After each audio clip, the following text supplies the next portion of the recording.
one of the parts of the evolution of the dance, it has to be with contrary direction systems or not. In general terms, for example, the more you go back in time, the more you see two people dancing and that they're really stick up together. See? And the dance, when it's, let's say, more evolved with respect to movement, you see dancers propelling themselves with contrary motion, actually, which expands the dance a lot more to the outside. Okay? So, we're going to prepare with some tango awareness stuff and the exercise that we're going to do in organic structure and on the rest of the class. So, to understand direction systems, you have to be able to do, for example, turns, yeah, and being able to break that turn and show up somewhere else, right? And we break that turn, yeah? So the code is, or we break it, or we don't. See that? So that's the gesture for these two options. So we could break it, right? Or we don't. One of the tricks, let's say we're on the street, you know, and we're going to pass each other like this. And you want the other person to pass. You don't want the other person to get stuck, right? If you treat your axis perpendicular to her like this, see, it looks this way. It looks tough, you know? You see that? If you wanna be able to give her more room, this is how you pass a little bit. Whoa. Yeah? We're not talking again about dancers. Right? On the street. See, you don't pass each other like this. Boom. Why? Because that creates visual friction. It creates a visual bump into each other. Yeah? So you do something like this, or you open up certain lines so she can have let's say, the rite of passage, let's say. And the other thing you can do, you can tilt, especially this shoulder. If you tilt this shoulder, the pass is a lot smoother. So, when I'm doing this, yeah, let me exaggerate how it goes. The whole movement. This is how it goes. Whoa. I'm exaggerating. Huh? See how the lines are? Instead of this. See how we visually bump into each other or not? Of course, this way of passing, you can hide it in whatever style of tango you want to. Huh? We're talking about just the mechanisms that we communicate with. If you want her to come back, that's what it is.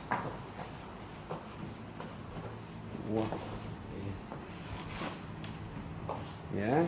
This can be hidden in this, for example. Wow.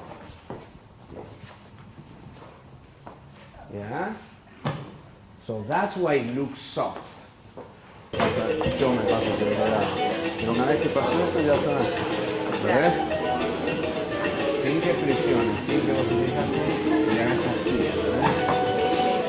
Esto es como una trompada visual, ¿verdad? Que tenés que dejar pasar la salida. Quiere que me trates como ser humano, ¿no?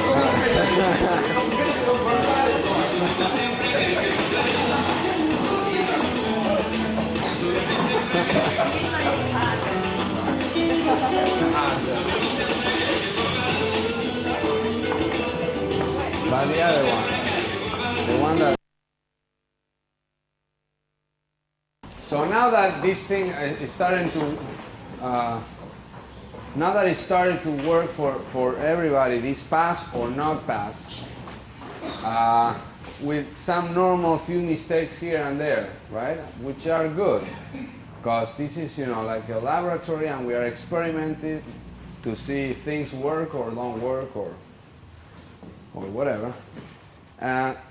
The easiest thing, without making it so big, like in Zouk or Lambada or some other dances where that is super evident, because actually they are taking the mechanically easiest way to lead that. Yeah? In reality, what you have to do, the smallest thing you can do is that to use the shoulder. This is basically a shoulder pass, let's say. When she's turning towards this side, and if you just pay attention to this shoulder, if you go perpendicular, it's like, it's like visually you punch her in the head or in the body or in the face. So if she's standing on the street and I do, this to her, see what happens? Well, in the dance it's the same thing. So a better pass is to pass as quick and soft her image from this front side to this back side, like this. This is the trick to not punch somebody. Yeah? So it's just the pass of the shoulder in reality. It's this. Whoa. That's it. If you want to keep it to the minimum. Okay? So what? That's it. Yeah?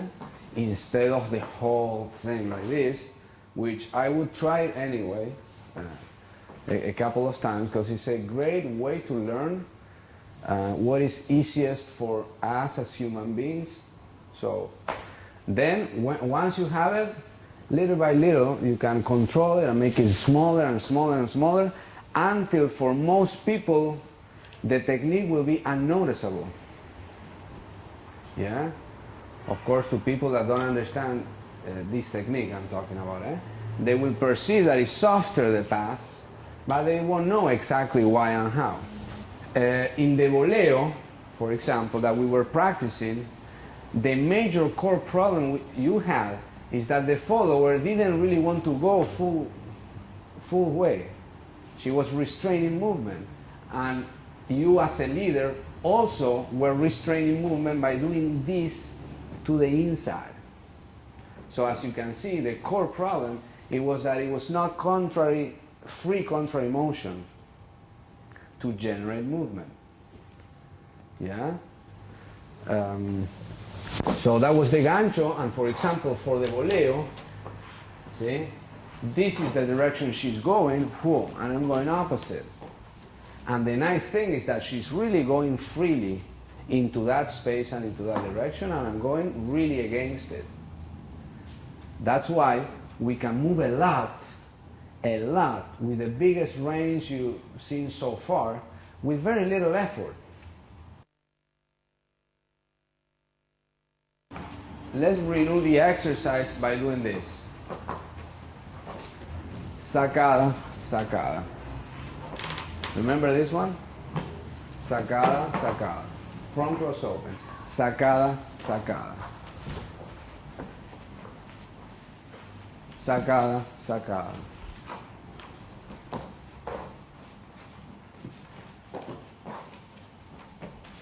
Sacada, sacada. And let me show you to this side one more time, and really pay attention to this shoulder. Yeah? Let me show you, it's not sacada, sacada. Do you see the visual bump or not? Yeah? It's not against her like wow. But let's go this way. Front cross, open step. Look at my shoulder. Front cross, open step. One.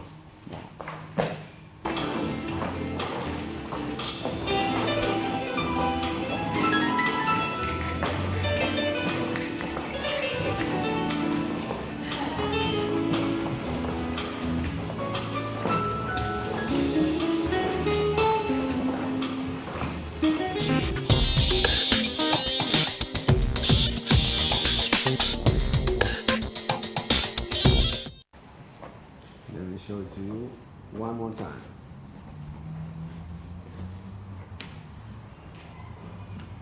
Yeah?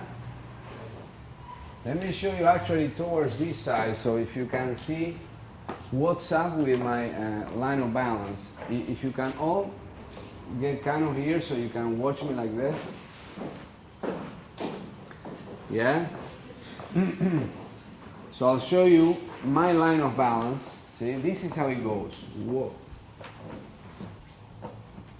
See that? And not this. See the problem? That if you keep straight, she cannot pass through on that line. So eventually, somewhere along, you're going to have to do this. It's a tilt. If I have to exaggerate, this is what it is. So she can pass through. Yeah? If you stay there, from this angle, it's like this. Boom.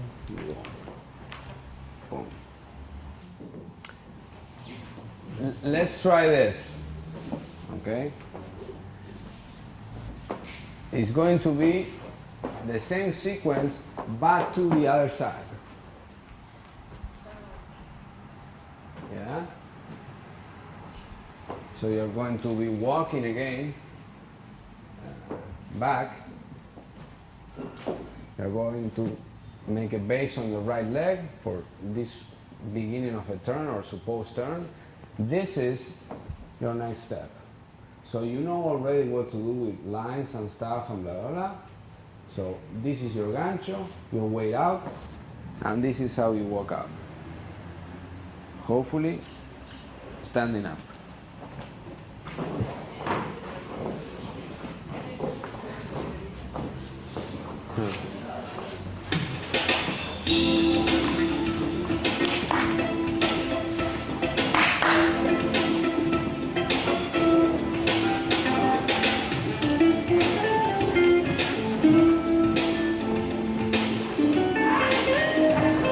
So, cool down and don't freeze. Keep going.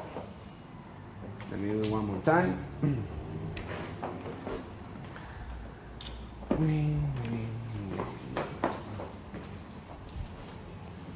And the last thing is the embrace. The easiest way is that we do have these two shoulders together. See my hand, what we talked before? This is the easiest gancho.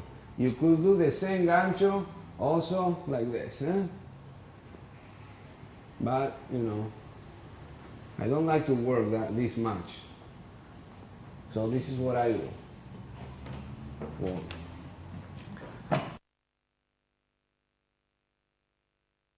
We're going to start to use more, let's say, extreme contrary motions.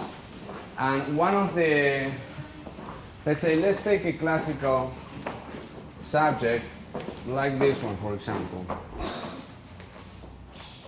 Boom. It's simple. Yeah? And sometimes it looks nice. Yeah? So the trick that we're going to work on is how to do this like I just showed it to you. Right? That I'm not desperately pulling and pushing and you get tons of rotation. Yeah? So this is what we're going to use. It's going to be her front cross and her open step. Yeah? Her front cross and her open step. And the games go like this. We're going to start to talk also about rotation. So when she's on this leg, right here, see, we're going to start to learn and lead by the position you take and not with embrace or whatever you were accustomed to use.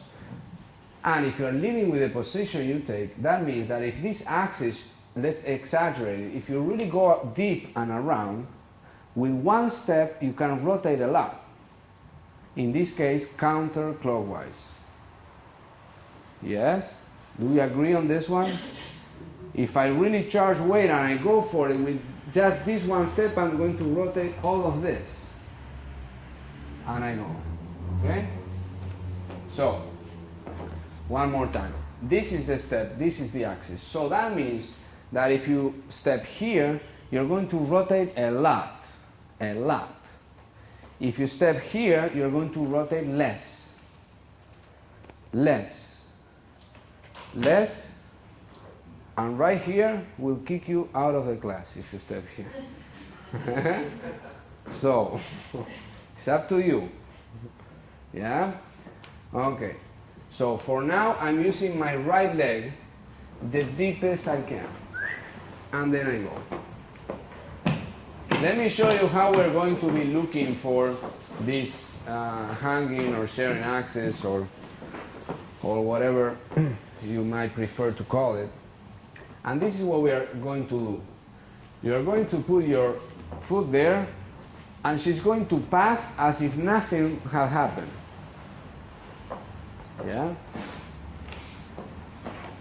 This is why. Because if you put your foot there and you think that this is a hanging and you stop moving, you stop traveling, see, the only option that the leader has is to grab you and push you sideways like this and then land from that turn, right? Do you understand why?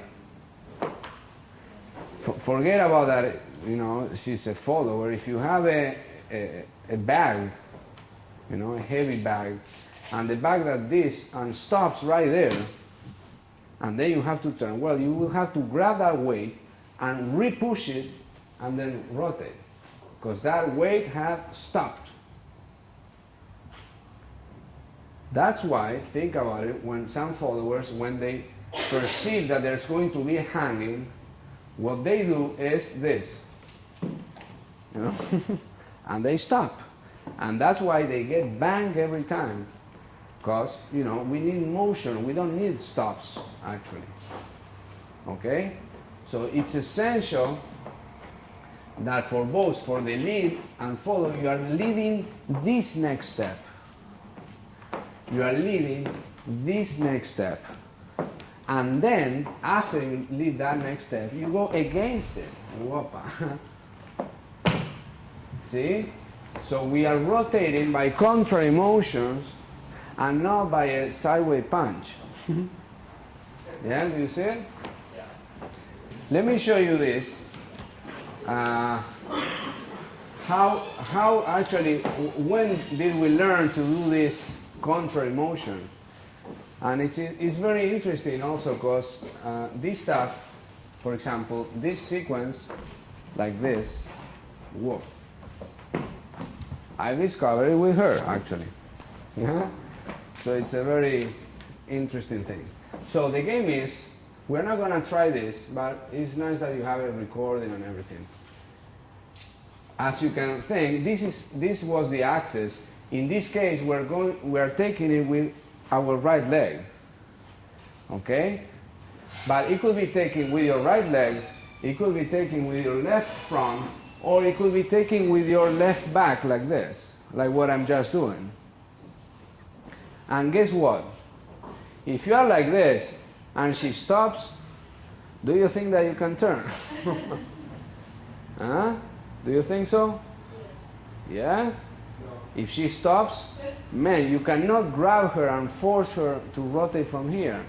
So that's why we started to use this contrary motion, and then we say, wow, this is it. So we discover something, actually, when we try to do extreme things, and then we apply it to the easiest stuff. Being that said, I want you to try now to do the sequence you're doing and taking it with your left leg. And you rotate and you go. Yeah? Get a free pass right here. Whoa. Free pass. Whoa. And we go. Yes. You get a free pass, then you use your left leg and you hand. Yeah? And this is what we're going to do. Okay? One step, two, I'm changing legs, left with left, you lead this next step, and you follow that next step, and before she takes it, I change direction, boom. So that was her direction, and this is mine. Yeah? If you do that, I don't know why, but she does that, boom. Yeah? You want to walk, and somebody restrains you from walking, this is what happens. Boom. In a rough manner, right? So, one step, two, I'm changing, left with left, you lead the next one, and when she's engaging into that step, you go back, whoop, you get the volley in line, and you land with the next step like this, and you walk out. And just to remind you, one thing is that all these explanations that I'm giving to you, they do work in the case that you want to fully improvise, by the way, yeah? All the explanations that I'm going to give right now. So, the game goes like this. Remember all the exercises that we were practicing without hands, and you have to think on the space behind you? Well, that's the most important key for this voleo in line. And I'll show you why. So when you do the voleo, see, I'm going into this direction and she's going to that one. Her leg, the point of her leg is that it goes really, really deep. Y levantala de mentira hacia atrás. Deep, not high. And let me explain you why. Because if you stand up and you kick high, the problem that has is that after you do that, let's say the only possible way out of there is to do this. And you are going to miss all the other possible landings, which in our case, it will be this one. Whoop. The game is, she's doing this. If you do it to the outside, this is a possible come out. If you stand up like this and you kick up, see the problem? Yeah? You are very, very blocked to start to do all this jeté type of stuff. Especially at the moment of the extreme of the voleo. That's why this technique was developed, to start to do other landings other than the most common one. Okay? So let's try the next landing. So that is the voleo and the way out as a back cross. So it's back cross, voleo, back cross. Okay? Back cross, voleo, back cross. Let's, now we have a first subject that we can introduce that we have been practicing in other sequences already, this subject, but we haven't described it. So the introduction is that all the stuff that I do, if you want to do it in an easy way, it's about recognizing where there should be some tension and where there should be release of that tension. Okay? So tension and release, and to use it respectively. So one of the things that you can start to look for is that the only place we grab each other is at the extension of the voleo, and then it's free. It's a free fall for both of us. Okay? So this is the tension and this is the release of it. Yes? It's not this, that you have to bring your leg up and then bring your leg down. You see that? That's no tension, no release. It's the same technique as trying to move a chair. See? You put it here and you have to bring it back. Yeah? So the tensioning point is the contrary direction systems, and then the only thing you have to do yeah, for her to calm down is to pour a whiskey or smoke a cigarette. Because she will calm down after doing this. I mean, where do you think she's gonna go? If on the graph we have, we oppose this direction and the containment of that Boolean line is done by two hands, see, levantando grabare. That leg, if the contention is equal, is going to come exactly in the opposite direction. But if the containment is only with this hand, yeah, the contrary motion makes her body rotates if you let this hand go. Do you understand that one? Let me show it in an exaggerated manner. If you do this to someone, believe me, you get a back cross. You see it? It's this. It's a back ocho, and you just contain one hand. It's somebody trying to do this, and you do it, you know, no way, hey, boom. Okay? This is very exaggerated, but mechanically is what happens. If you only contain this side, the lead, again, is waiting for that release to happen into that direction. Let's add up something like this.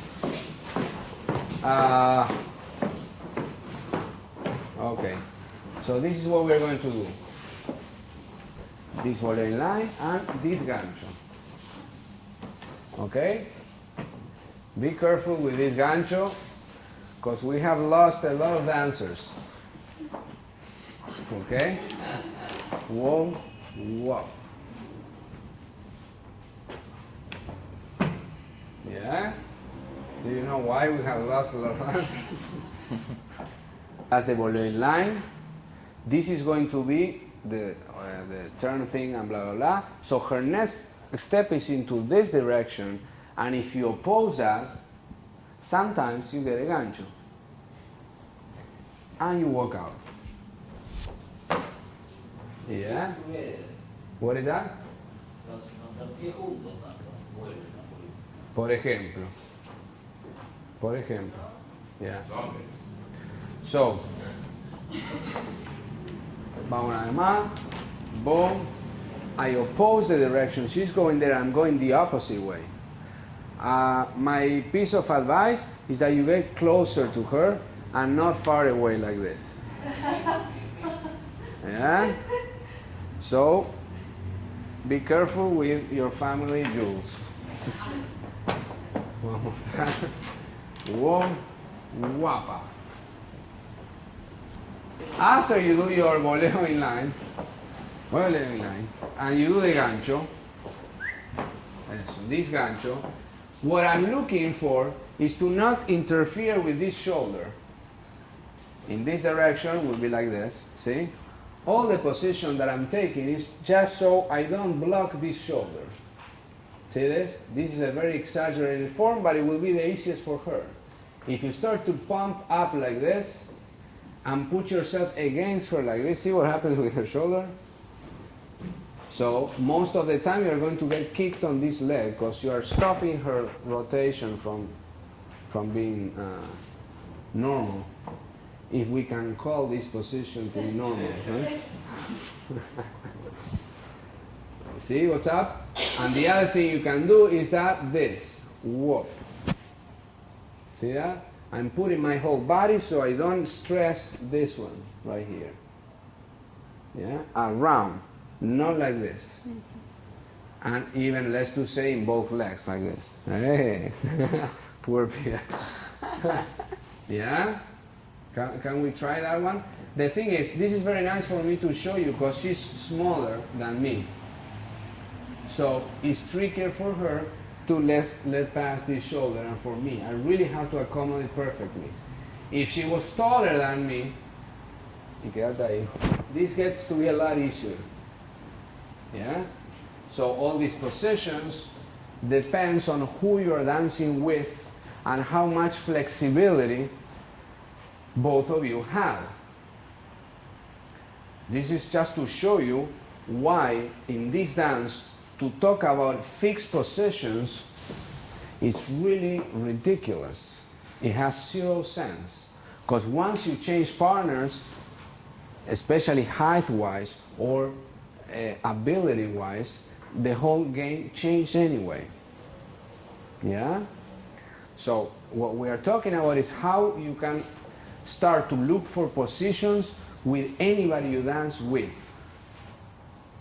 And with everybody you dance with, you have to find the differences of what you're doing with respect to other person.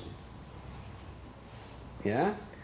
The main thing, what we are looking for in all these ganchos with any partner you have, is that you stress this shoulder the less as possible, so she can rotate easily and a lot. I'm gonna pass you just a little sequence as an excuse to explore some stuff. Bam. Okay? So, we do 1 and 2. This is a back cross. You take it with your right leg. Yeah? You're going to kind of leave a weird small super voleo, and you're going to do a sandwich. Yes? I'm the bread, she is the ham. Okay. So after this, you pray and you change, you pass your knees like this. And then you step back. Let's do it up to here only, okay? Let's refine what are we going to be looking for in this sequence. This little thing is an excuse to talk about lines of movement, okay? Let me show you what I'm doing and what you are doing to see if you can start to see a difference. This is what I'm doing. Yeah? And this is what you are doing. One, it's a lot more rounded, and the other one, it gets to a place, stops, and comes back. Let me show it to you one more time. This is rounded. Yeah, and what you're doing is this.